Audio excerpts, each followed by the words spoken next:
Sometimes the truth is stranger than fiction. And today, I'm going to share 3 stories that demonstrate that. But before we get into those stories, if you're a fan of the strange, dark, and mysterious delivered in story format, then you've come to the right place because that's all we do, and we upload once a week. So if that's of interest to you, please offer to house sit for the like button. But while you're there, make sure you glue all their kitchen cabinets shut. Also, please subscribe to our channel and turn on all notifications so you don't miss any of our weekly uploads. Okay, let's get into today's stories.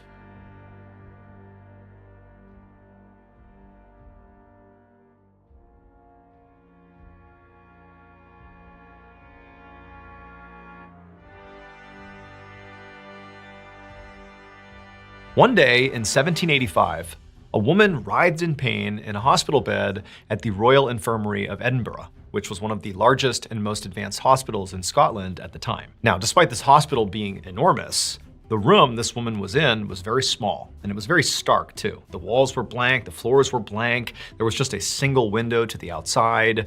In fact, the only furniture in this room was the metal bed that she was lying on. And this woman, as she was laying on this bed, she was gripping the bed frame and she was sweating profusely and she was shrieking in pain like her body was being ripped in half. And surrounding her on all sides were all these nurses sort of anxiously watching her to see what was going to happen next. This woman was in labor, and she'd been in labor for several hours, and so far, it was not going well. So giving birth in the 18th century looked a whole lot different than giving birth today, primarily because there really was very limited pain management tools at doctors' and nurses' disposal. I mean, there were no epidurals. They basically had opium they could just give to the women, along with maybe some alcohol. That was it. Also, giving birth in the 18th century was far more dangerous to the mother than it is today. I mean, today, it's practically unheard of, at least in the UK, for mothers to die giving birth. It's something like 13 out of every 100,000 mothers dies during childbirth, so like 0.01% of people. But in the 18th century, it was like 30 times higher. Basically, women died at a fairly regular clip delivering babies. The reason for this was partly just because of bad sanitation. Back in the 18th century, it wasn't uncommon for doctors and nurses to not even wash their hands between patients. And so naturally, the spread of disease and bacteria was much higher. And then also, when it came to just complications, there just weren't that many available solutions. And so when this woman showed up at this hospital after her water broke, I mean, naturally, she was terrified. I mean, she obviously knew she had to come here and deliver this child. It was inevitable, but she knew the risks. And so here she is, she's terrified.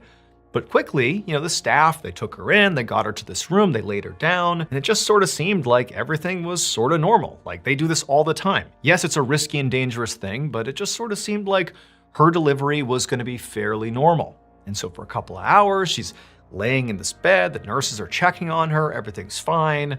And then at some point, she begins to feel contractions. And so at this point, the staff is in the room with her and they start encouraging her to push. And so she's pushing and she's pushing, but she's not progressing. And eventually, after an examination, the staff determines that her baby's skull is so big that the baby is not able to exit her body. The baby is stuck in her birth canal. And so by 18th century delivery standards, this is a huge emergency. This is a major complication. And so the mother and the baby's lives are now in danger. So if this happened today, this woman would just be given an emergency C-section, and very likely she and the baby would be fine. Now, back in 1785, C-sections did exist, but they were extremely dangerous to the mother. It was basically a death sentence for the mother. And so they were only used if there really was no other option, and basically the mother was going to die anyways. And so naturally, the staff did not want to go to C-section at this point, and the mother laying there, certainly does not want to go to a C-section, and so she's screaming in agony. She's not progressing. It's like complete chaos in this room. And at some point, one of the nurses senses like, okay, we need to do something here. And so she left the room. And a couple of minutes later, she came back with this gray-haired surgeon. And he walks over and he surveys this mad scene of screaming and yelling, and there's bodily fluids everywhere. I mean, it's absolute madness. And he looks at the mom and he just says, everything's gonna be fine, okay? Your pain, this miserable situation you're in, it's gonna be over in a second.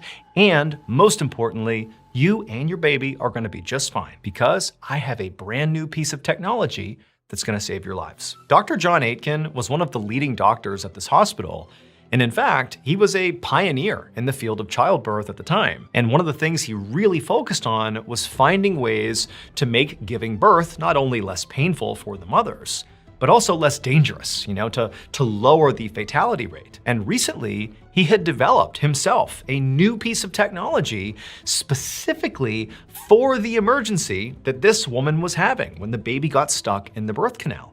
He had come up with it, and now here was his chance to put it to use. And so when he kind of explained this piece of technology to this totally distraught woman who can barely focus, all she really heard was, "It's gonna be okay. I'm gonna get rid of your pain. Your baby's gonna be good. You're gonna be good."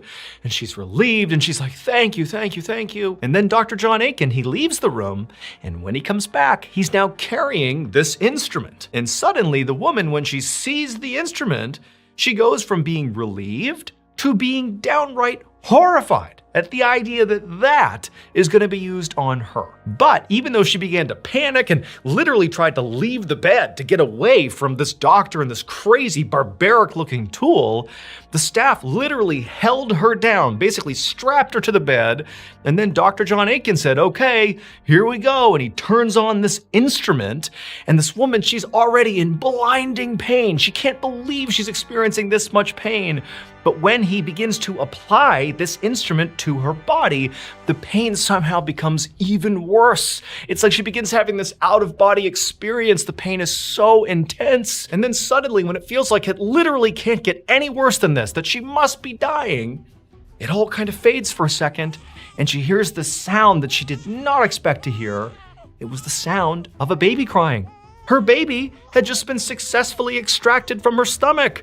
Her baby was okay. And amazingly, she was okay too. Dr. John Aitken had been right.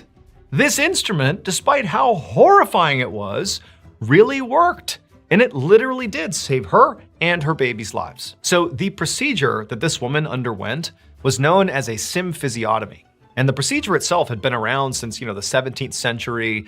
This was a procedure used when a baby got stuck in the birth canal. And the way this procedure worked is they would go in and sever the joint called the pubic symphysis, which connects the left and right pelvis bones. So imagine, right in the middle of your crotch, them going in there and cutting through this big, thick joint to basically open up your birth canal. I mean, this is a highly invasive and excruciatingly painful procedure. That is, until Dr. John Aitken invented this new piece of technology, the thing he just used on this woman to save her and her baby's lives. This piece of technology made the symphysiotomy basically more targeted and more efficient. So it's still totally invasive and painful and awful, but smaller incision, much faster, and a higher success rate. And so despite the fact that Aitken's invention sort of looked really barbaric, it caught on very quickly and sort of became the standard for how these symphysiotomies were done. They used this tool. And it would remain that way until about the turn of the 20th century, which is when C-sections became much safer, which meant the need for symphysiotomies decreased dramatically, which meant this tool was sort of no longer needed in hospitals. And so basically, this tool sort of faded into obscurity until another group, completely unrelated to medicine, found a very specific use for this instrument. And that group were lumberjacks. They found that this tool, which had previously been used to cut open women's bodies and sever these large joints, was also really good at cutting down trees. The device that Dr. John Aitken invented for medicine was actually just a chainsaw.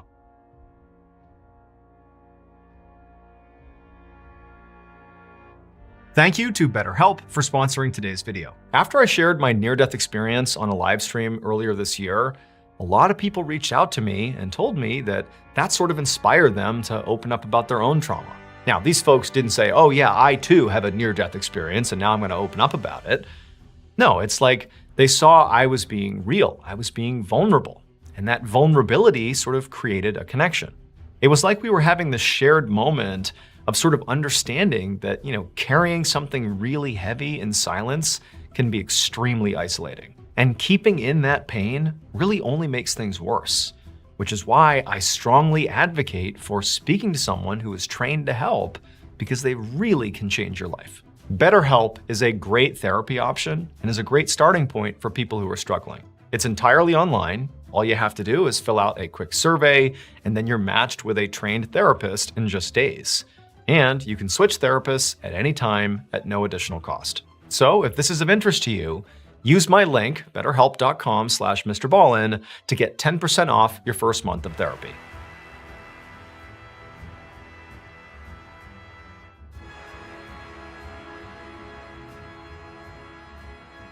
One night in the summer of 1904, a young woman named Anna Gray was laying in her bed in her second-story room in a bed and breakfast in Chicago, Illinois. Except she couldn't sleep. She couldn't really tell why she couldn't sleep, but her stomach was kind of upset from the mince pie she had eaten earlier, and it was kind of, her stomach was rumbling around, and so maybe that was why. And also, the air in the room was very stuffy, there wasn't any circulation, and so she's just laying in silence as her stomach is growling, and it was very uncomfortable. And so eventually, Anna felt so frustrated that she was not able to sleep that finally she just threw the covers off, hopped out of her bed, and walked over to the window, and she opened it up to let in some fresh air. And even though, her stomach still felt pretty upset, having the fresh air hit her and sort of circulate through the room did, even if it was just by a small percentage, make her feel a little bit better. And now that she was standing up near the window and sort of realizing how late it was, she suddenly did feel sort of tired. And she was like, great, I'll leave the window open and I'll go back to sleep. So she walked back to her bed,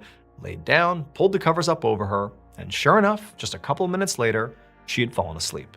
But several hours later, Anna suddenly woke up. She's laying in her bed, her eyes shoot open, and for a second as she's laying there, she can't quite remember where she is. She's confused, disoriented, and then she remembers, oh yeah, I'm in that bed and breakfast, I'm in Chicago, okay, I'm going home tomorrow, okay. But as she's laying there sort of putting together what's happening, she just has this weird feeling that something just feels off in the room. She can't quite place it, but there's something wrong here. And so instinctively, Anna sits up in her bed and she kind of just surveys this small room that she's in. And at first, everything seems totally in order. There's nothing odd here at all. It's just a late night inside of a bed and breakfast. It's still, it's quiet. There's nothing going on here. But then as she scans the room one more time, her eyes stop on the open window because now there is a man sitting on the windowsill, looking into the room right at her, unflinching, just staring right at her. And Anna, in an instant, is looking at the sky and a million thoughts go through her head. She's thinking, oh my God, he's here to hurt me.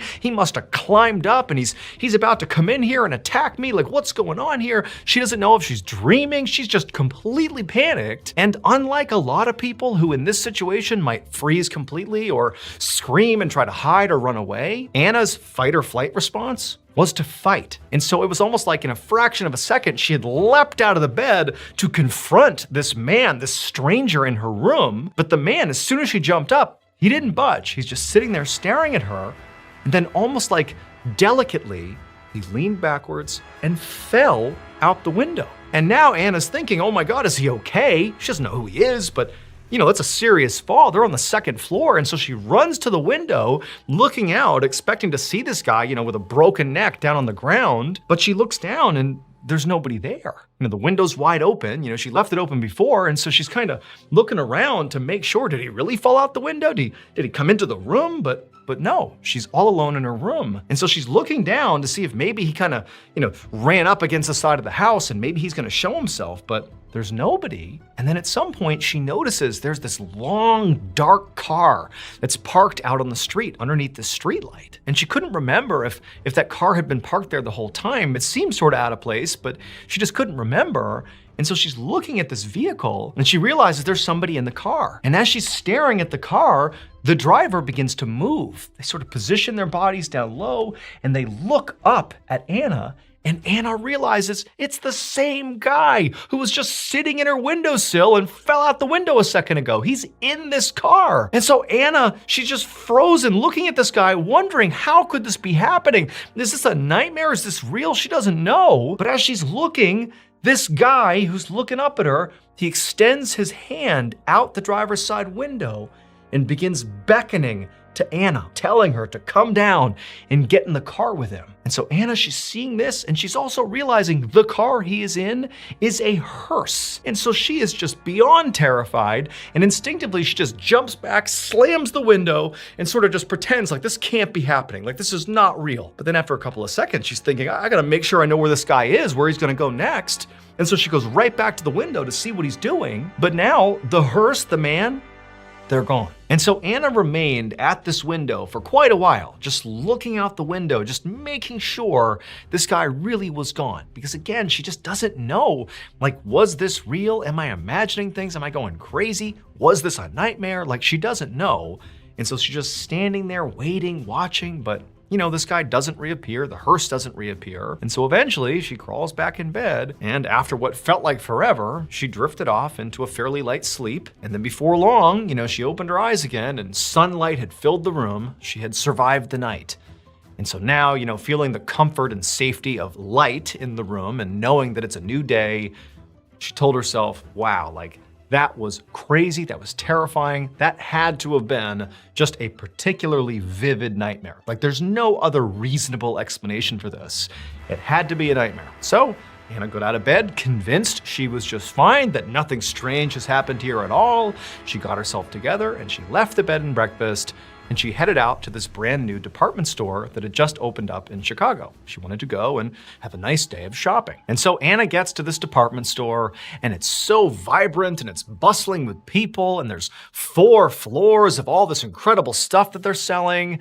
And for the next several hours, Anna just has a great time walking all around, picking out things she likes, and just basically enjoying shopping. And then eventually, when she was up on the 4th floor, after she had purchased all the things she was gonna buy, she decided it was time to leave. Now, by this point, she had basically completely forgotten about whatever happened the night before. The sky, the hearse, all of it. It was completely out of her mind. She is back to normal. And so she makes her way over to the elevator to go down to the 1st floor. And so she hits the button, and she's waiting and waiting. And then eventually she hears a noise, a dinging sound, and the doors open up. And there's loads of people on this elevator car. It is packed. And so, like most of us would do in this situation, Anna kind of waved them off and said, I'll take the next one. And she's expecting that, the doors will close and these folks will go down, and, when it comes back up, she'll get on, and that's that. This is like not a big deal at all. She's not even thinking about it. Just go ahead. But the doors don't close.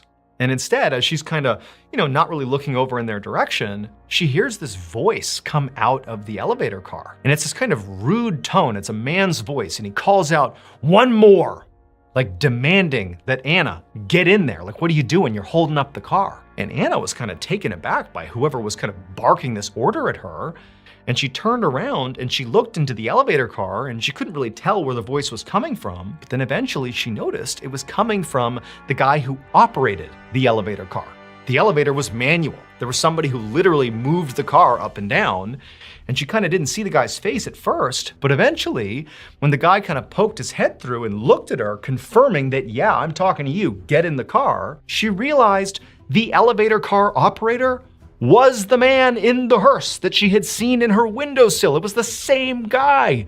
And so Anna is so horrified, she gasped out loud and just was like, no, I'm not going in there, no. And so all the folks that are in the elevator car, they do not know what's going on. And they're kind of looking around like, what's happening here? And the car operator continues to look out at Anna for a second. Then he just kind of scoffs at her like, fine. Then the doors close and the elevator disappears. And for a moment, Anna's telling herself, like, what is going on? That can't be the same guy. It's just gonna be a coincidence, right? But as she's having these thoughts, these crazy thoughts, trying to rationalize something that's not rational, she suddenly heard this loud, metallic, crunching sound inside of the elevator shaft, followed by what was obviously people screaming. It would turn out that elevator car that she nearly got into, but didn't because of her fear of this guy that she was seeing again, the same guy from her bedroom the night before, that elevator car, as it began its descent, it malfunctioned and fell 4 stories, killing 2 people on board. Now, unfortunately, we don't really know much more about what ultimately happened with the elevator operator, if they ever confirmed without a doubt that, that guy is the same one Anna saw the night before, or if he even really was on the elevator car. Like, we don't know that. But what we do know is Anna did speak to reporters, and they did widely publish this story. And that is how we know about it.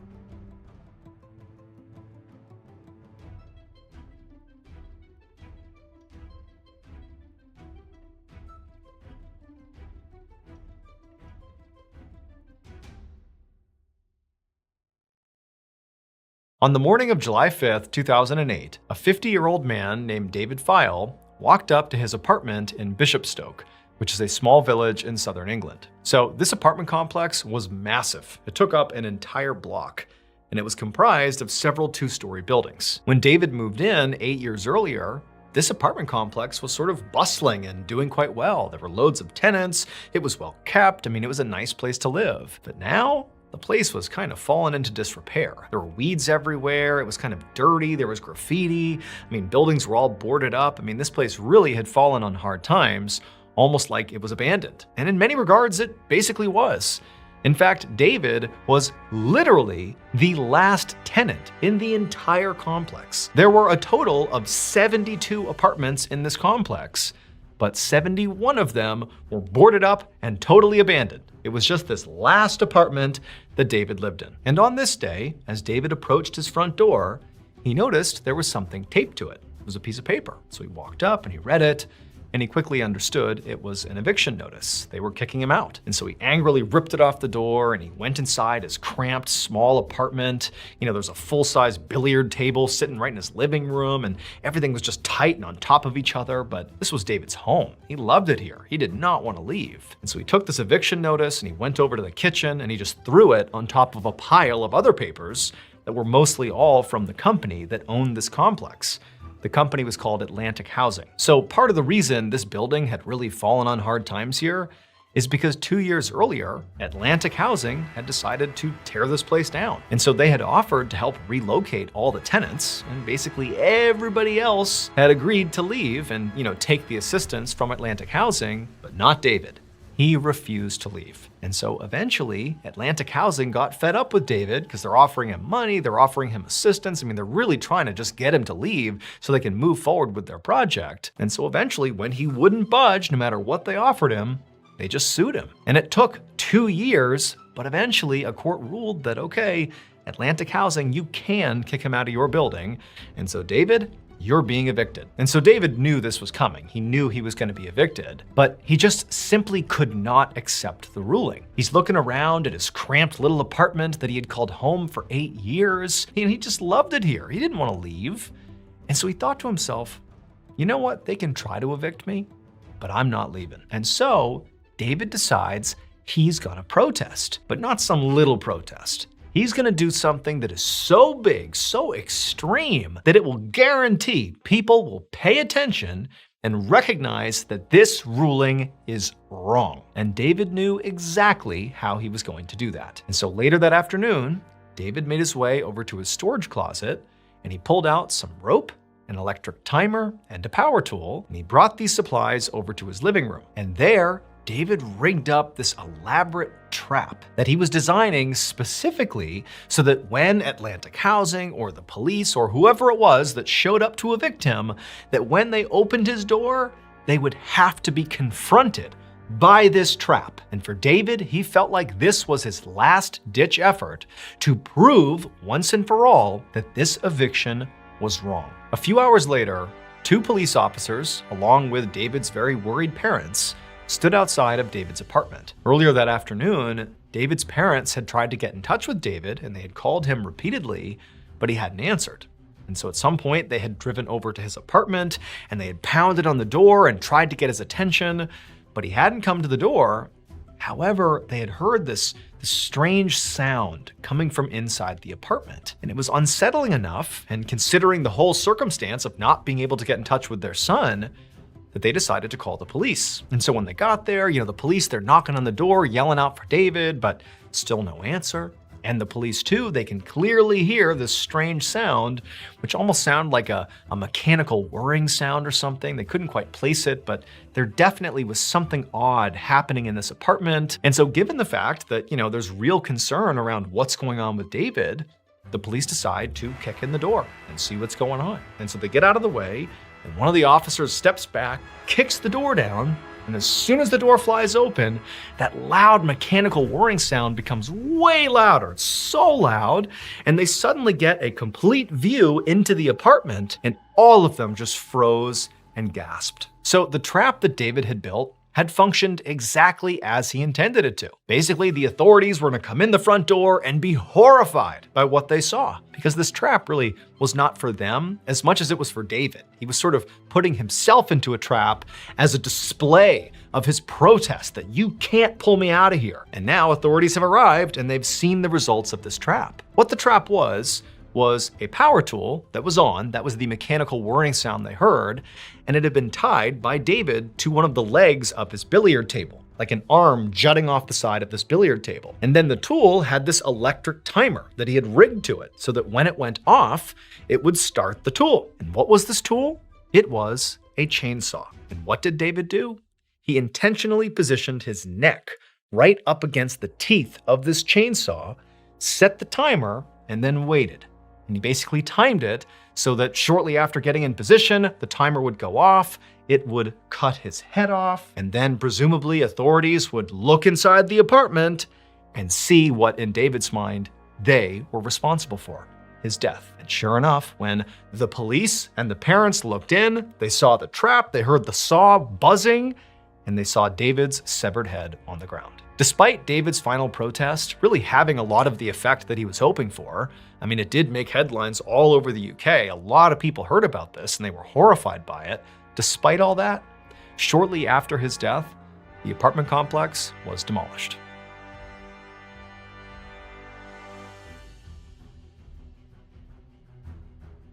Thank you so much for watching.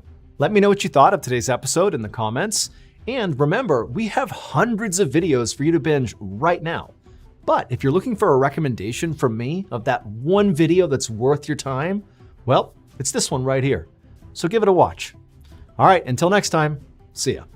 Today, I'm gonna tell you 3 stories about places you can't go and people who went there anyways. But before we get into those stories, if you're a fan of the strange, dark, and mysterious delivered in story format, then you've come to the right place, because that's all we do, and we upload once a week. So if that's of interest to you, please offer to take the Like Button's car to the car wash. But before you actually take it inside, be sure you roll all their windows down. Also, please subscribe to our channel and turn on all notifications so you don't miss any of our weekly uploads.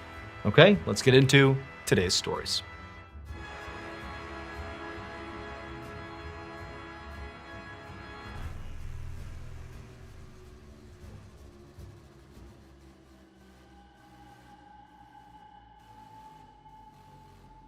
Around 10 p.m. on September 9, 1975, a 24-year-old man named Roger Baldwin and his coworker, 29-year-old Peter Holmes, frantically crawled on hands and knees as fast as they could down a hallway towards the door of their apartment. And the reason they were crawling and not standing and walking or running is because this was no ordinary apartment. This apartment was basically like a metal box with a bunch of interconnected metal tubes that was located 200 miles off the coast of Scotland, basically out in the middle of the ocean, and it was also underwater.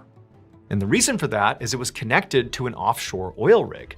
And oil rigs often need divers, like deep sea divers, to work on the rig down deep in the water. But if you know anything about underwater diving, especially deep underwater diving, is that it's not as simple as just throwing on some scuba tanks and going down into the water and doing your work and coming back up again. No, if you're working on an oil rig down at depth, like an underwater welder or anybody who does work for a while deep underwater, there's lots of risks associated with going from the surface down deep where there's really intense pressures and you're breathing in different mixed gases that can interact with your body in sort of very terrible ways. It's dangerous. That's the reality of it. Going down to depth and then coming back up again is a very dangerous process unless you know what you're doing. It's more efficient for owners of oil rigs to construct these pressurized apartments underwater for their deep sea divers to live in, so that when they go out to the rig, they only have to go down to depth once, live in the apartment, which imagine a cup that you just push down into water. There's like an air pocket, right? You push it deep into the water. They basically would swim up under into this apartment deep underwater, and they live there and dive back out of there, do their work, come back into their apartment, but their bodies never really leave the working depth until the end of their shift, whether it's weeks or months or however long they're out there, and then they only have to decompress one time. So in essence, you get to work, you go down deep, and you stay there effectively for a long time, and then when you're done working, you go back to the surface. And so that's why that apartment existed, and that's sort of the setup for these two guys. They've been living underwater. But at that moment, Roger and Peter were not thinking about their diving responsibilities. They were rushing down this metal tube hallway that led to their apartment because over the intercom, the folks on the surface, their supervisor, had communicated down to them that there was some sort of leak happening in the hallway. And so they basically had to rush into their apartment and seal the door behind them before the air basically vanished in the hallway and they suffocated. So they're crawling as fast as they can. They finally get to their apartment door. They open it up, they go inside, they shut it and they seal it. And now they're sitting there with their backs against the door, hoping that the leak was contained to the hallway. And they're looking up into the corner of their small metal room, their main living space where there's bunks and there's also the entrance down into the water, basically right in front of them. And there's this camera up in the corner of this room looking down at them. And they have no way to directly communicate with their supervisor on the surface, but they know their supervisor has access to that camera and he's looking at them on his monitor, in his black and white, monitor. And so they're looking up at this camera, hoping that their supervisor is watching them and is doing everything he needs to do to officially contain this leak. Basically, Roger and Peter, they can shut their door, but they can't fully seal it. The full seal comes when somebody on the surface, their supervisor, injects helium into their room, basically adds more pressure to their room, which then sucks the door fully sealed, and then they're safe. And so Roger and Peter, they're listening carefully for the sound of that injection of helium into the room, and eventually they hear it, and there's some creaking on the door, and it sounds very much like their door is fully sealed, and now they're safe. And so Roger and Peter, they step away from the door, they sort of look up at the camera and say thank you. And they're like, all right, I hope that leak out in the hallway is our only issue here. Now, it's worth pointing out that things like this, as terrifying as that would be, you're deep underwater and over the intercom, they're saying there's a leak. Like, that would be horrifying, but this is a really dangerous job. And unfortunately, leaks and other things like that just sort of happened. And so Roger and Peter were kind of accustomed to things like this happening. And they just had to, hope that the folks on the surface would do their best to, mitigate the problems and, keep them safe. At this point, though, Roger and Peter knew that, it didn't seem like there were any other emergencies here. Whatever leak was happening in the hallway, that could be dealt with. If they had to, they could actually just leave their apartment with their diving equipment on and make their way back up to the surface. Like, there were ways for them to get out of here. And they're thinking, okay, our room has been fully sealed off. We heard the helium be injected into the room. The door's shut behind us, like, we're good. And again, they can't directly communicate to the supervisor. The supervisor's not saying anything over the intercom. And so they think, okay, it's good for us to just take our stuff off and go to bed. And so that's what they do. They take off their diving equipment and they climb into their beds and they turn out the lights. At the same time they were climbing into bed, their supervisor up on the surface, a guy named Reed Arnold, who'd been talking to them over the intercom, he was sitting there looking at this big control panel with all these switches and gauges and monitors that controlled their underwater apartment. And unfortunately for him, even though it did seem like the leak in the hallway was relatively contained, although it still was leaking, he was also now noticing that there was another problem that he wasn't telling Roger and Peter about yet. And that was, apparently, the door to their apartment, despite them closing it clearly and him injecting helium into the room, following all the steps, it appeared like the door somehow did not fully seal, which meant there was a slow leak. And over time, if this wasn't fixed, the pressure would drop so severely in that room that that could be fatal for Roger and Peter. Like, this is an emergency, but it's sort of a slow one. And so Reed took a minute and kind of assessed the situation. And, the only thing he could do to try to close this door to fully seal it, let's say, is to inject more helium into Roger and Peter's room. Not enough to harm them, but just enough to further push that door closed. And so he did that. He injected a little bit more helium and he's watching the gauge of their room, become even more pressurized. But the indicator that showed whether or not the door was sealed continued to show that it was not. And so as Reed is sitting there wondering what he's going to do next, he looked over at the monitor that was the live feed into the room, where he could actually watch Roger and Peter, that camera in the corner of the room. And he sees the two men are laying in their beds, but then sort of out of nowhere, they both get up, climb off their beds, and they hustle over to the door, the leaky door, and they start trying to open it. But from the feed, as he's looking at it, it seems very apparent that they can't get the door to open. It's like it's stuck. And Reed's thinking to himself, that doesn't make any sense. I have this indication light that says the door isn't sealed, so even if it was a challenge to open the door, it's not pressure sealed. They should be able to open it. So what is going on here? And so Reed, he's beginning to panic a little bit because he just doesn't understand what's happening here. And as he's watching Roger and Peter, they go from frantically trying to open this door to almost in unison, stopping, turning around, walking over to their bunks, and then grabbing their mattresses, taking them off, and then Roger and Peter climbed on to their metal bed springs and began rolling around on the metal. Now, it's worth pointing out that there are some diving-related injuries, like from being at depth for too long, or hypercapnia, where you have too much CO2 in your system. There's a whole bunch of things that can basically mess with your mind. And so Reed's thinking, oh my goodness, something's happened that's given these guys some sort of diving-related injury. Like they're acting crazy. This must be a product of something wrong. They're breathing the wrong mixture of gas. Maybe there's too much helium. Maybe there's too much CO2. I don't know what's going on, but there is an issue here that's messing with their brains. That's the only explanation for why they could be doing something so bizarre. And so at this point, Reed decides all he can do is just continue to put more helium into that room to try to seal that door. Maybe there's some sort of toxic gas that's getting into their space that's causing them to hallucinate or go crazy or who knows what.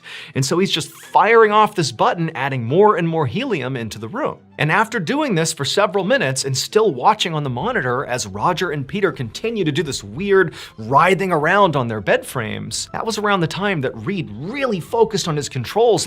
Am I missing something? Is there some other indication on here that gives away what's going on here? And that's when he realized he had made a terrible mistake. It would turn out Reed had misread the control panel. There really had been a leak in the hallway, and he was right to tell Peter and Roger to rush into their apartment. But once they were inside the apartment and they shut the door, and then Reed injected helium into their room, he actually did seal that room off. There was no issue in their apartment. They were totally safe. There was no problem.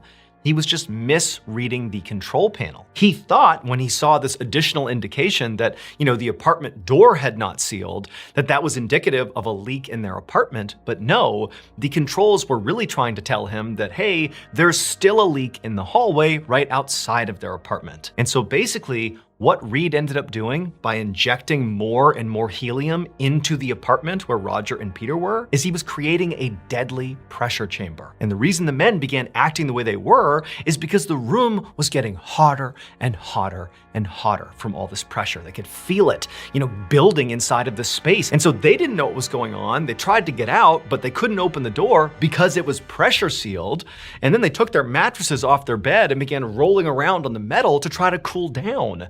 But it was so intensely hot and it was so pressurized that you can imagine the chaos and panic these two men felt. Yeah, maybe theoretically they could have thrown on all their equipment and dove out of there, but you gotta remember this is happening abruptly and they're basically boiling alive. And so it's like full-blown fight or flight mode, and these men are just trying to cool down, but they can't. And so every time Reed injected more and more helium into that room, he was raising the pressure and therefore the temperature in that small space, and eventually he boiled Roger and Peter alive. In the end, the supervisor, Reed, did not actually face any criminal charges because, one, it was a genuine mistake, but two, the mistake was one that many people would have made. There was basically an issue with this control board that sort of presented problems in a sort of ambiguous way. And so it really wasn't Reed being negligent, it was just a flaw in the control panel.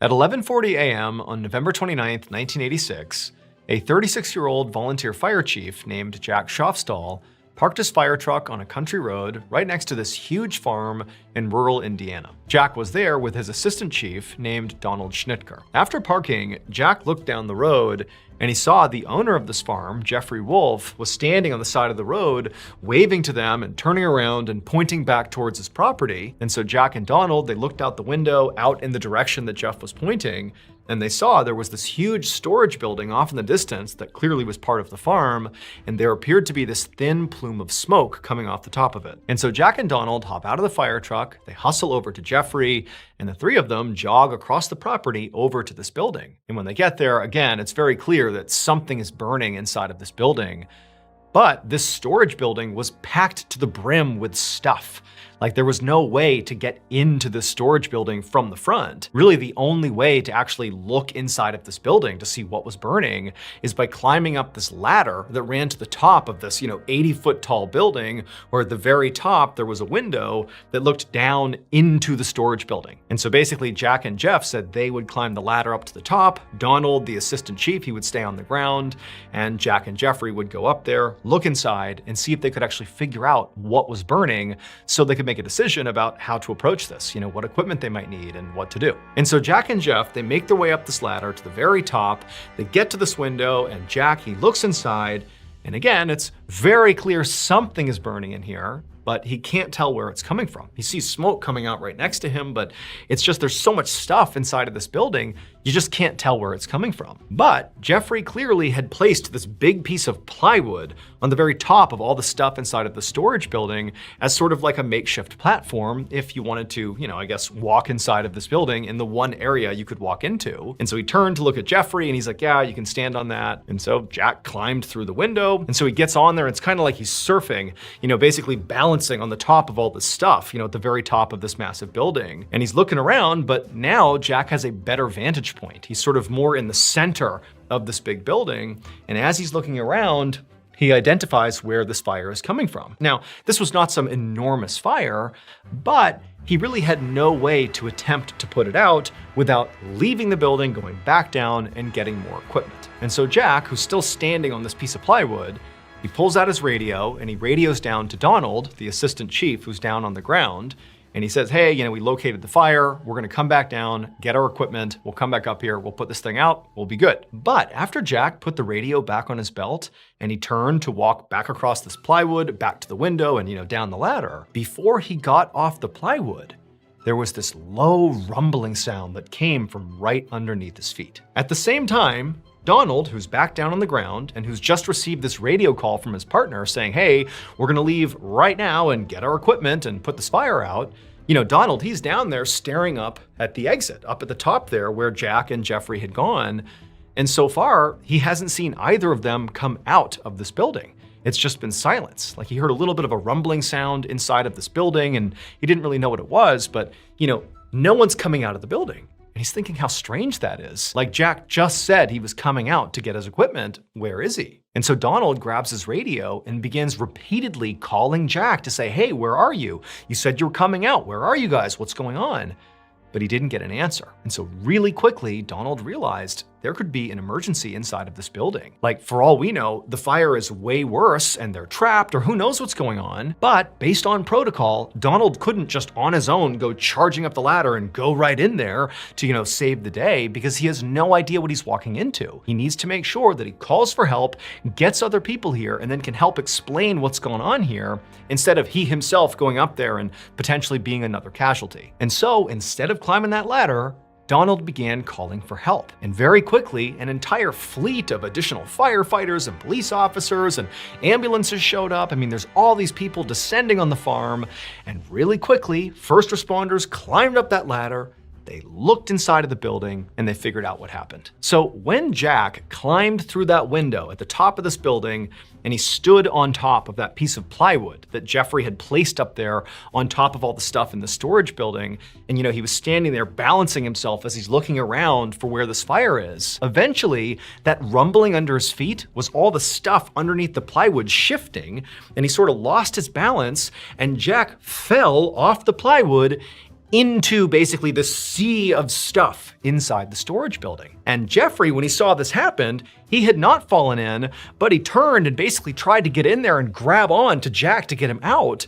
But he too inadvertently fell into what was inside of this building. And what was inside of this building was corn. This was an 80-foot tall grain silo packed to the brim with grain. And so that piece of plywood was resting on the surface of the grain. And so when Jack fell into the grain, it was like it swallowed him whole like quicksand.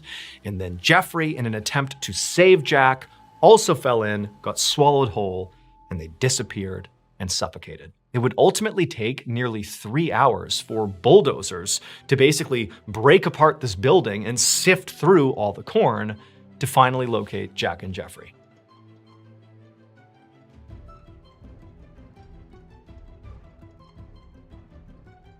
Hey guys, as many of you may already know, our newest graphic novel, Where Nightmares Live, is coming out this fall. And if you have not already pre-ordered a copy, well, I'm here to tell you, I have a special, unique, new way for you to get your hands on one of these things. This October, you'll find me at 3 different bookstores where we will be selling hand-signed copies of this beautiful book. And also, you get to take a picture with this guy. If this sounds appealing to you, all you gotta do is buy a ticket. And your ticket includes a hand-signed copy of the book and the highly coveted picture with me. The stops I'll be making are in Brookline, Massachusetts, Jersey City, New Jersey, and the Big Apple, New York City. You can see the full details of locations, times, all that on screen somewhere here, or you can just go to book.ballenstudios.com, and there for sure, there is all the information and how to buy a ticket and all that, book.ballenstudios.com. Thank you all so much for the support, and I can't wait to see you all at one of those bookstores in October.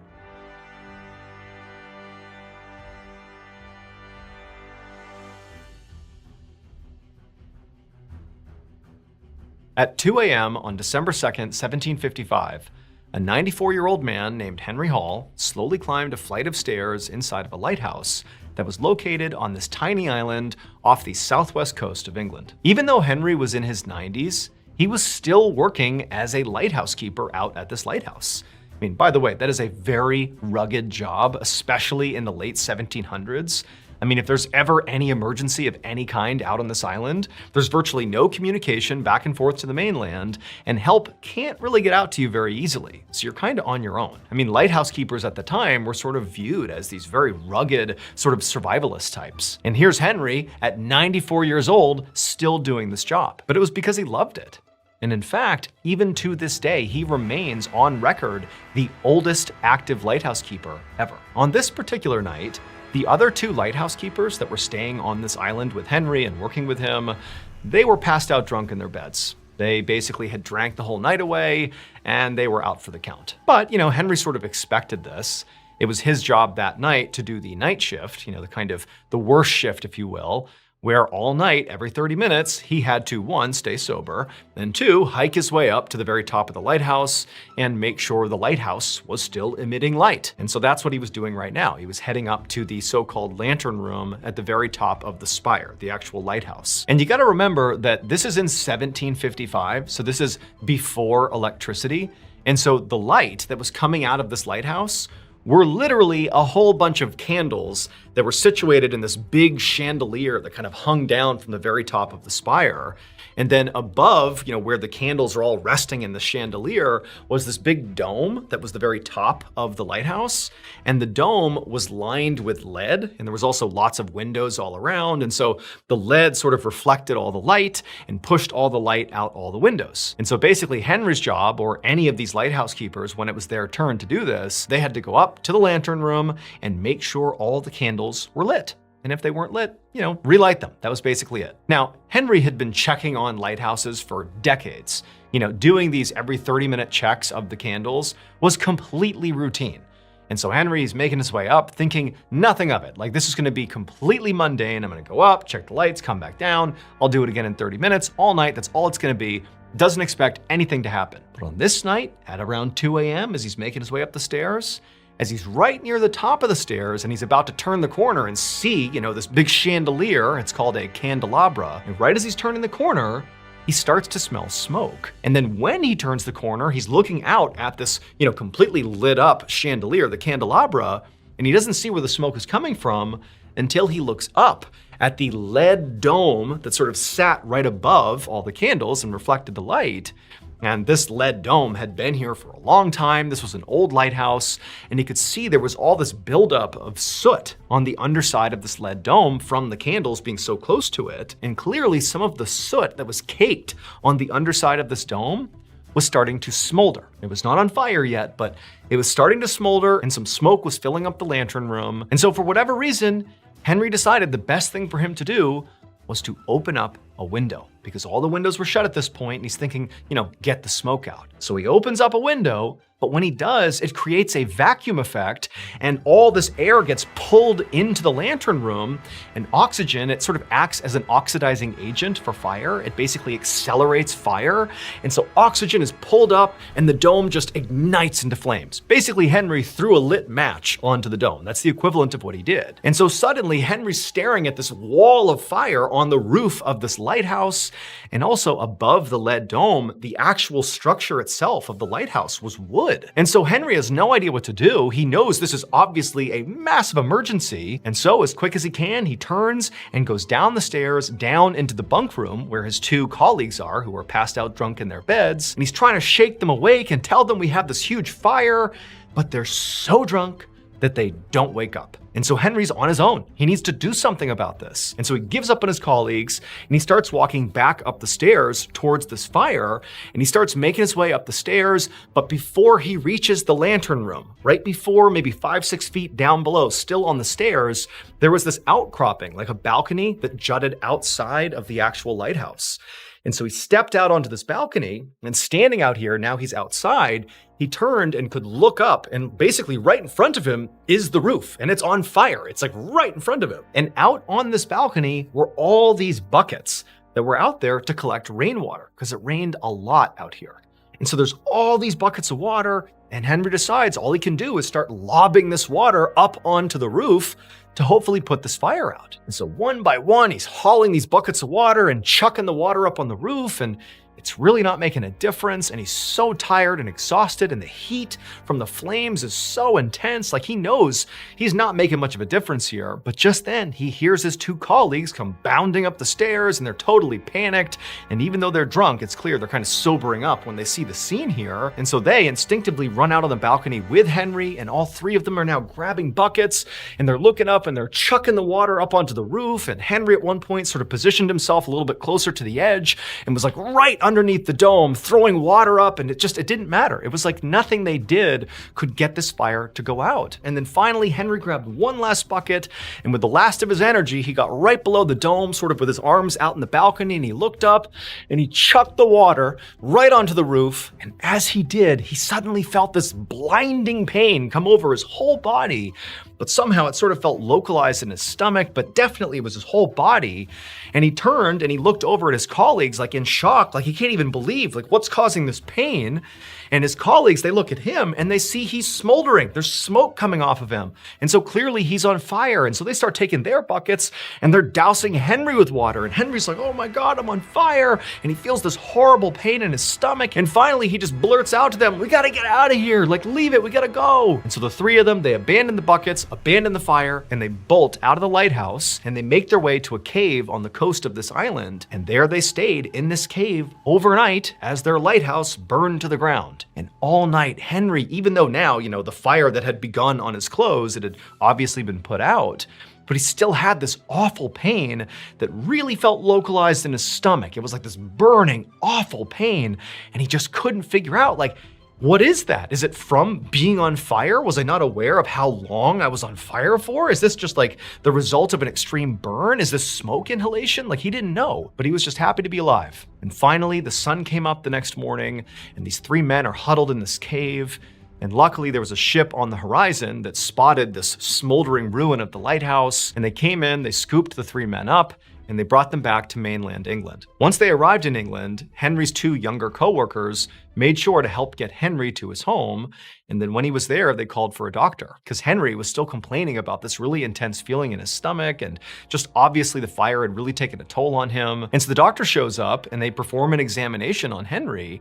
And they see that, yes, you do have significant burns on your body. Clearly you were at one point on fire. And, to Henry, he couldn't quite believe it because, his memory of the night was just, throwing water up on the roof and being so frustrated, like he didn't even realize it, that at some point he'd been on fire. It was just all of a sudden, he had this sudden blinding pain, and before long he had been doused with water and that was it. But he still just had this awful pain in his stomach. And the doctor told him, like, look, I don't know exactly what that pain is from, but very likely when you were on fire / when you were right near the fire, you were inhaling a lot of smoke. And that can absolutely cause a really intense burning sensation in your lungs.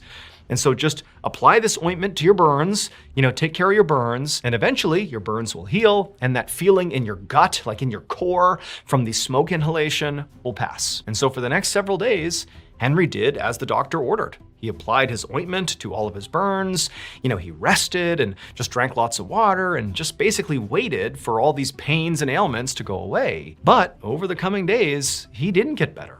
He got worse. Not only would that pain in his stomach just not go away, but also he developed a really bad fever. And then finally, 12 days after the fire, Henry died. Now, on one hand, Henry's death was really not shocking. I mean, he was 94 years old. People die when they're in their mid-90s. It's sort of a natural thing. But at the same time, he was like a really active, rugged guy.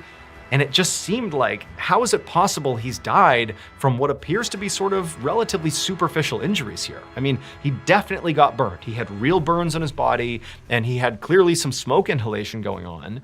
But the doctor said, like, that shouldn't have been enough to kill him. He should have, weathered this and been okay. Maybe he did die from natural causes, but this just feels wrong. Like something else must have happened here. And so ultimately, the doctor decided to perform an autopsy on Henry. And at first, when the doctor began the autopsy, everything kind of checked out, that Henry did appear to, have just passed away and, he's 94, it is what it is. Until he cut open Henry's stomach. When he saw what was in there, he was horrified. It would turn out, during the fire, when Henry was out on the balcony lobbing buckets of water onto the roof to try to put the fire out, well, at some point, right before he felt that burning sensation in his gut, he looked up as he was throwing the water and his mouth was open, and at the same time he did that, a piece of molten lead from the dome that was on fire dripped down and fell into his mouth, and he swallowed it. A 4-inch piece of molten lead landed in his gut, destroyed his stomach, and then cooled and hardened in his stomach. That was the pain he was feeling. And then he also caught on fire about at the same time. And so in the chaos of the moment, despite this blinding pain he's feeling in his stomach, everybody else is looking at him saying, oh my gosh, you're on fire. That's what the problem is. They douse him with water. And even after he's had the flames extinguished and he's complaining of this pain in his stomach, no one's thinking it can be anything other than the fact you were just recently on fire. That's gotta be it. Smoke inhalation, connected to your burns, whatever it is. No one's thinking it could be anything else. Today, that same piece of lead is actually on display at the National Museum of Scotland.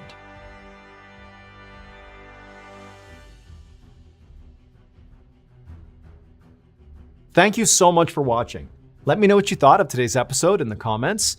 And remember, we have hundreds of videos for you to binge right now. But if you're looking for a recommendation from me of that one video that's worth your time, well, it's this one right here. So give it a watch. All right, until next time, see ya. Today's story has a very surprising ending. And I do sort of tip off what actually happens, early-ish on in the story, but I'd be very surprised if people actually picked up on it and put it together before I reveal what actually happened. But before we get into today's story, if you're a fan of the strange, dark, and mysterious delivered in story format, then you've come to the right place because that's all we do, and we upload once a week. So if that's of interest to you, please offer to make the like button a nice fresh bowl of oatmeal. Except, don't use milk, use glue. Also, please subscribe to our channel and turn on all notifications so you don't miss any of our weekly uploads. Okay, let's get into today's story.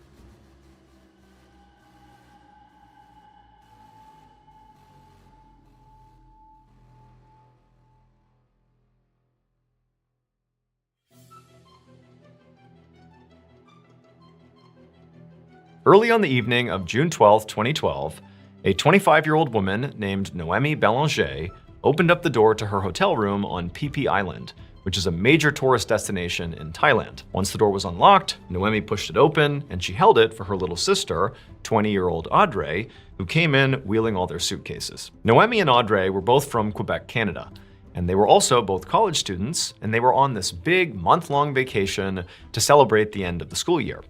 They had been in Vietnam for the past 3 weeks, and today they had arrived in Thailand, and their plan was to stay here for a bit before finally heading back to Quebec. But for right now, Noemi in particular was feeling really exhausted. I mean, there was a lot of travel getting here today, and the past 3 weeks had been loads of travel, and Noemi was kind of hitting a wall. And so as soon as she got into the room, all she really wanted to do was just flop down on the bed and just lay there for a little while. But she had also become a fairly experienced traveler by this point, and she knew before she did that, she just wanted to make sure that, the bed was cleanly, make sure there were no bed bugs or, unclean sheets or something. And so she went over and pulled the sheets back and checked, and the sheets were pristine. It was beautiful. The room felt super nice. And so she just flopped down on the bed and just enjoyed the air conditioning. And at the same time that she was doing this, Audrey, who very likely was also feeling all the, the symptoms of travel over so many weeks. I mean, she likely was very, very tired. But she, instead of laying down, went right into the bathroom and started getting ready for the night. And Noemi sort of understood why. So while the girls were in Vietnam, they had met these two really nice guys who were from Brazil, and they had kind of hit it off. And, they had left today to go to Thailand. And wouldn't you know it, it turned out those guys, their itinerary included them coming to Thailand today. And so it was kind of like this revelation at the end of their time in Vietnam that they would not have to say goodbye basically forever, but instead, the good times could keep on rolling in Thailand. And so the plan was that night they would meet up with these two guys, these Brazilian guys out on the beach, and basically party with them and just have a fun night. Now, Noemi was looking forward to this night out with these two guys, but she also had a little bit of apprehension about it. I mean, these guys were perfectly nice, and she and her sister had spent time with them in Vietnam, and really things had been fine. But, Noemi felt like Audrey was a little bit more naive and sort of like easier to be taken advantage of than she was. I mean, she was younger than her by 5 years, and also when the sisters had gone on this trip, their parents had been really apprehensive about, two young women traveling alone together all over the world. I mean, they were sort of vulnerable. And so the way Noemi had sort of played it to her parents is, don't worry, I'm the big sister. I'll keep my eye on Audrey, she'll be fine. And Audrey kind of played the role of younger sister and was like, yep, I'll do what my big sister says. And so Noemi sort of felt like she had a responsibility to keep Audrey safe. And so she was feeling a bit apprehensive about whatever they were gonna do that night with these guys. It just sort of seemed like things were sort of moving quickly with these two guys, They should have maybe just stopped in Vietnam, but they're here. And so who knows what was gonna happen. And so Noemi, as she's laying there and Audrey's getting ready, Noemi decides to just give her parents a call. Because one of the things Noemi had been doing over the past several weeks they'd been on this big vacation is sort of constantly updating her parents to assuage their concerns that anything was wrong, with their two kids.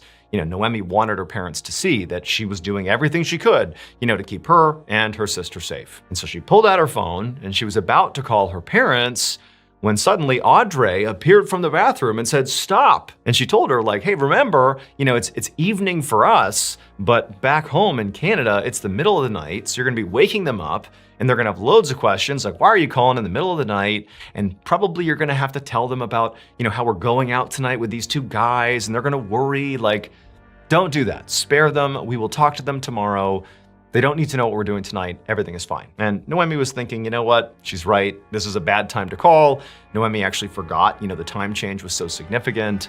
And she also, wasn't sure what she would say to her parents about, going out with these two guys because it would raise some red flags. And so Noemi put her phone down and decided, you know what? Tonight's gonna be just fine. I just gotta let things go. And so she actually climbed off the bed and she joined her sister in the bathroom and began also getting ready for their big night out. A little bit later, Noemi and Audrey left their hotel room and they headed out to the beach. And sure enough, there right outside of a beachfront bar were the two Brazilian guys they were meeting up with that night. And as the two girls approached, they saw that each of these guys were holding these big buckets. They almost looked like, a toy that a child would use on the sand, to fill it up and make a sandcastle with, like a big, beach bucket. And, the girls, as they're walking over, they're wondering what these buckets were for. And they thought it was maybe like some joke these guys were gonna play, or they didn't know what. But as they got closer, they realized that these buckets these guys were holding were filled to the brim with ice and liquid. There was some sort of drink in these buckets. And so the girls walked up to them and they said hello, and very quickly the conversation turned to these big drinks they were holding. And Noemi and Audrey were like, what are those? And the guys told them, these are like these amazing cocktails that you can only get in this part of the world. The girls asked, well, what is it? What's inside of the drink? What makes it so special? And the guys kind of looked at each other and laughed, and they're like, I don't know, just try it. It's really good. It'll make you feel great. Now, Noemi, being the sort of more responsible one, did not immediately begin drinking either of these drinks. Instead, she sort of paused and thought about it, but Audrey, on the other hand, was totally sold. She reached forward, grabbed one of the buckets, and just began chugging this drink. And so Noemi's looking at her like, come on, like you can't just jump into this. We don't know what this stuff is. But, after a couple of chugs, Audrey lowered the bucket and looked at her sister, and she just grinned, and she handed it back to her guy. And then she told Noemi, like, these taste great. This is awesome. Like, you gotta try it. Loosen up. And so at this point, Noemi, she's considering the situation. They were in Vietnam with these guys, and these guys were out partying with them. They were drinking with them, and, they seemed perfectly trustworthy. And they were clearly drinking from these buckets, and it didn't seem nefarious. And also, Noemi looked around the beach and suddenly realized that basically everybody had these big buckets. This was not just these two guys. Everybody's drinking this thing. And so Noemi's thinking, okay, well, if they think it's okay and it's sort of normal, in this part of the world, then it's gotta be okay. And so she reached forward, grabbed the other bucket from the other guy, and took a big sip. Several hours later, well after the sun had gone down, Audrey and Noemi were having a great time with their Brazilian friends. They were still near this beachfront bar. They were actually dancing right outside of it because now there was a DJ blaring some music and there were all these people. And actually the sisters had sort of broken up and were sort of doing their own thing with their respective guy, but they were sort of near enough each other that they could kind of keep tabs on each other. And they were just having a great time. By this point, they had jumped in the ocean and gone swimming. They had eaten a ton of local food. And Noemi had lost count of how many of these big bucket drinks they had all consumed together. But they were really just having a blast. I mean, Noemi's vision was a bit blurry and she was kind of stumbling, and she'd look over at Audrey and she was kind of in the same state, as were the two guys they were with. I mean, they're buzzed, they're having a great time. And so the two girls and their guys are just out there dancing, doing their thing. It's about 1 a.m. at this point. And Noemi's guy says to her, hey, do you want to head back to the hotel room together? And Noemi's like, yeah, let's go back. But hold on, I want to talk to my sister first. And so Noemi kind of stumbles her way over to Audrey, who's in the middle of this big dance routine with her guy. And she stops Audrey and she whips around, and Audrey's all smiles too. And Noemi's like, hey, do you want to go back to the hotel room? We're going back now. Do you want to come? And Audrey's like, no, I want to stay here. I'm having too much fun. This is awesome. We're just going to keep on dancing. You guys should stay too. But Noemi was like, no, I got to go.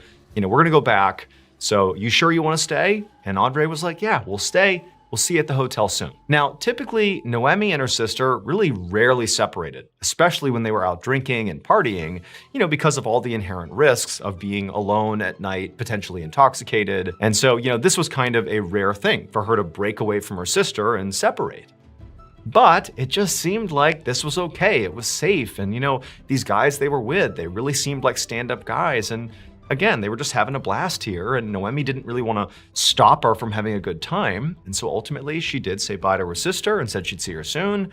Noemi turned, and with her guy, she headed back to the hotel, and Audrey kept on dancing with her guy in front of the beach bar. Hey guys, just want to remind you that year-round, we have amazing MrBallen merch available all the time. It does not sell out. It's called Ballin Basics. You can get it at shopmrballen.com. These are different than the unique drops we do periodically. Ballin Basics, again, available 24/7, are things like our skeleton hoodie and t-shirt, our flannel blanket, all the stickers we have. There's a bunch of cool stuff, and it's available right now at shopmrballen.com.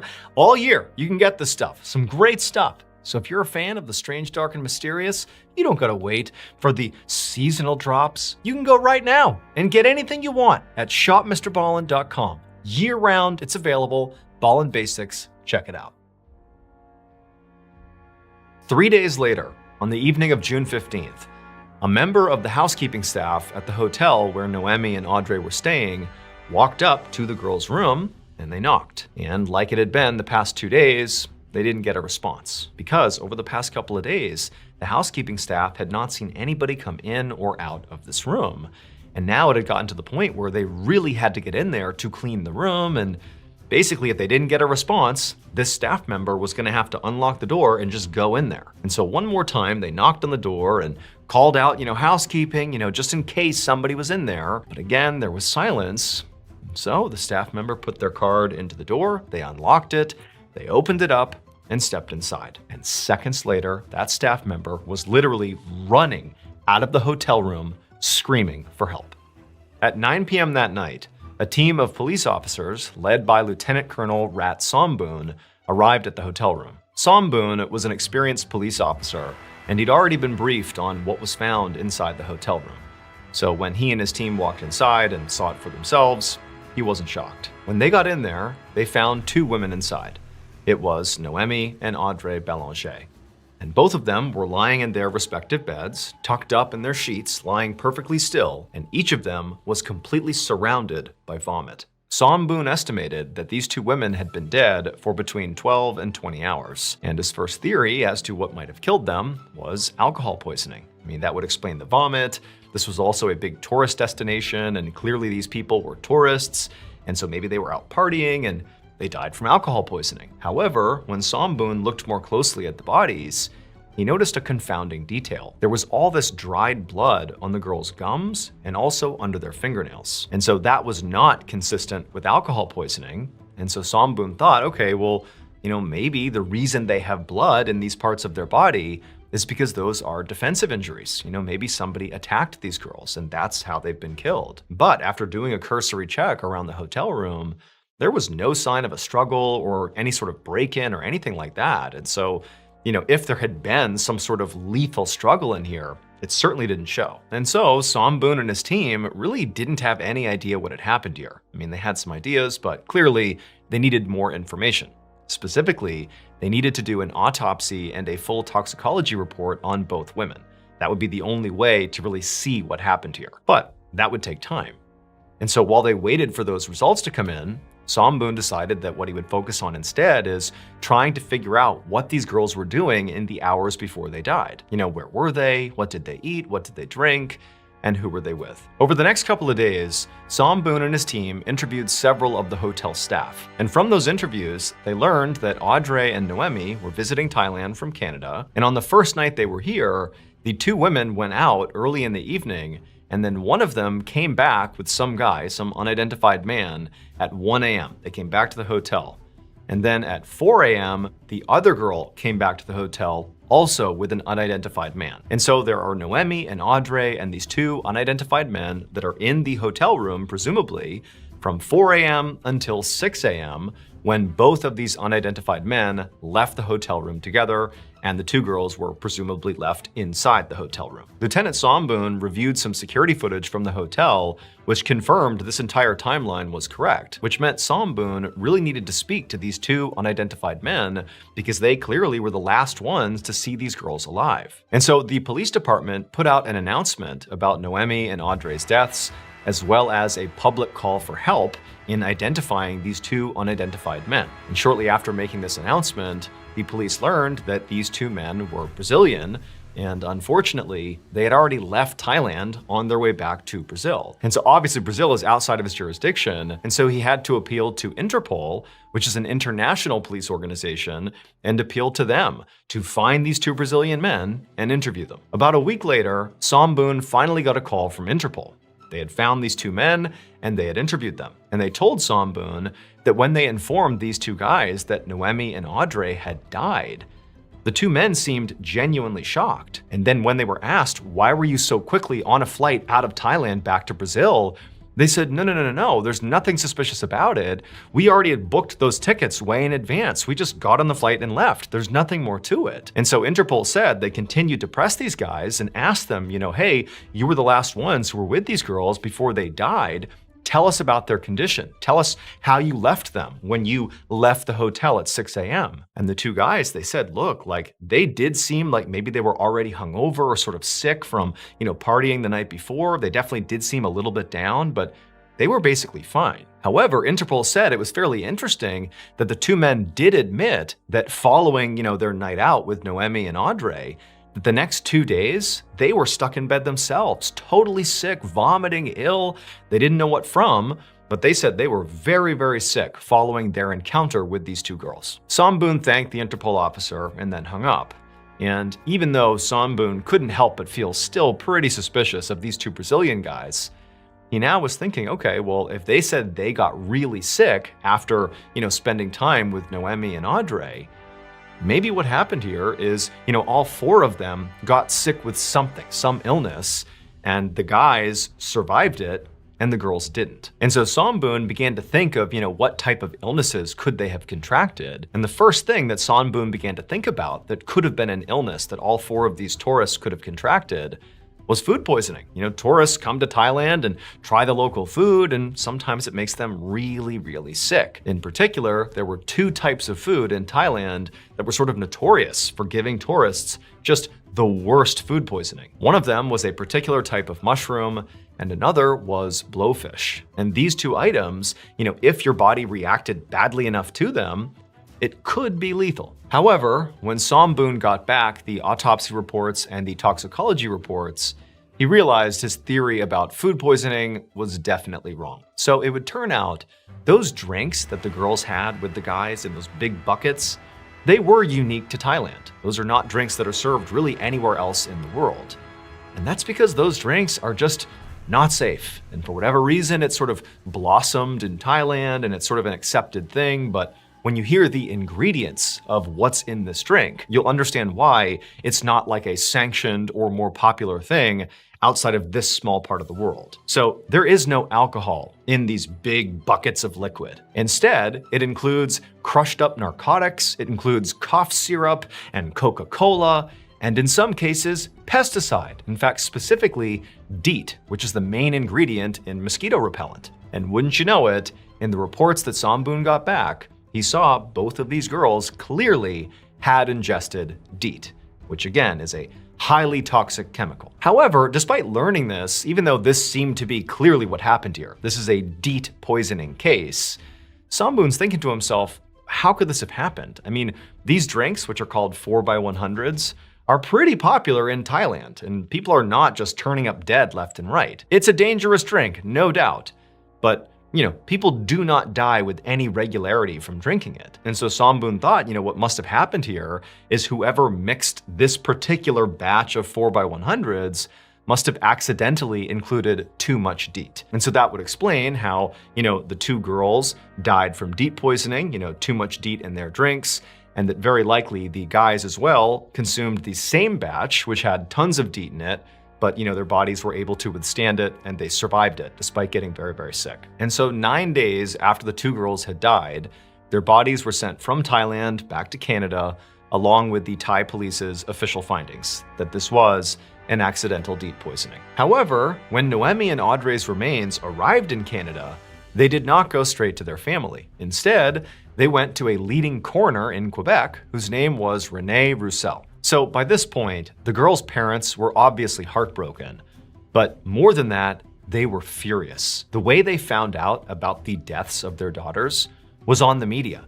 I mean, despite the fact that the police were immediately called when the girls were found dead, the Thai police did not get in touch with the family. They only got in touch after their investigation was done, and they're like, hey, by the way, your daughters are dead, and it was a DEET poisoning. It is what it is. Good luck. And so the parents felt like, are you kidding me? Like, you didn't loop us in at all? We're spending days trying to get in touch with our daughters, and you knew all along they were already dead? So the parents have no faith, no trust in the Thai police, and then to find out, wait a minute, so they drank this drink that apparently is sold at this beach bar all the time, and oh yeah, it killed them, no big deal.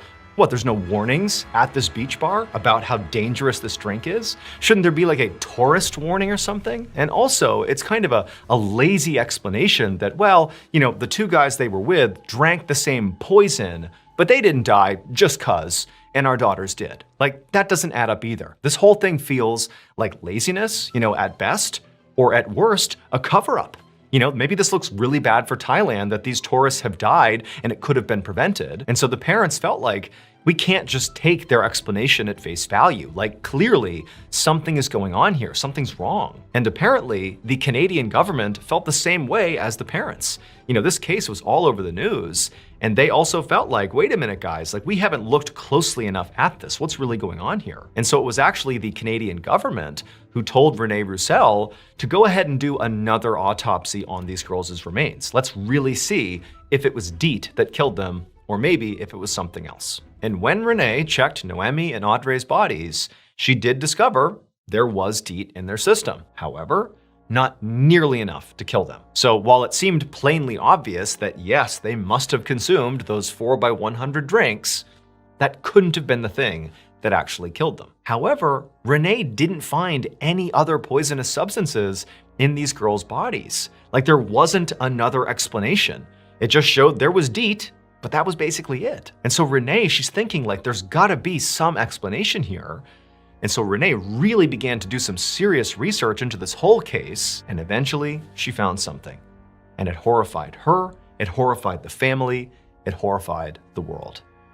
It would turn out, from Rene Roussel's additional research, Noemi and Audrey were far from the first tourists to die this way in Thailand. Between 2009 and 2015, at least 20 tourists have been found dead under very similar circumstances. Now, Renee believed that what must have happened here is all these people, including Noemi and Audrey, must have been poisoned, but the common denominator did not appear to be food or drink.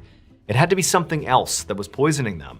Something that was damaging blood vessels that would account for the blood under the fingernails and the gums, but also metabolized so quickly that after death, this particular poison could not be detected. And Renee figured out she was correct. So when Noemi and Audrey first arrived in Thailand, they went to their hotel room, and one of the first things that Noemi did is she pulled back her sheets to check for bed bugs. She wanted to make sure her bed was clean before she laid down and relaxed. And when she looked, it appeared clean. And it was because the sheets were clean. They had actually just been treated for bed bugs, so there were no bed bugs. However, the way this hotel and other hotels, not just in Thailand, but in other parts of the world, the way they were treating for bed bugs was by spraying the sheets with pesticide, specifically phosphine gas, which is highly toxic to bed bugs, so it gets rid of the bed bugs, but it's also highly toxic to people. For reference, it is illegal to do this. You're not allowed to spray sheets with pesticide. And so based on all the evidence, it's believed that what actually happened to Noemi, Audrey, and the two Brazilian men they were with is that they climbed into those beds on the night they came back, and the men were in there with them for some time, and all four of them were being exposed to this phosphine gas. It was going in through their skin, they were breathing it in, and they likely had no idea. And so they're getting sicker and sicker. And then finally, the two men, they get up out of the beds and they leave at 6 a.m. They've now been, totally contaminated by this poison, but not enough to kill them. So they go home, and over the next couple of days, they get really sick from their exposure to this gas. But Audrey and Noemi, they didn't leave their bed. They stayed in those beds all night. And unfortunately, as they laid there, their bodies continued soaking in all of this poison, and their bodies just could not handle it. And so it eventually killed them. But despite learning this, and despite the fact that clearly something illegal was done here, you cannot spray your bed sheets in a hotel with pesticide to get rid of the bed bugs. It's incredibly hazardous. You can't do it. Despite that, to this day, no one has been held accountable for these girls' deaths.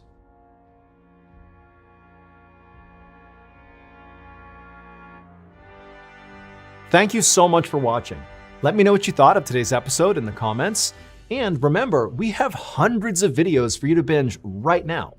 But if you're looking for a recommendation from me of that one video that's worth your time, well, it's this one right here. So give it a watch. All right, until next time, see ya.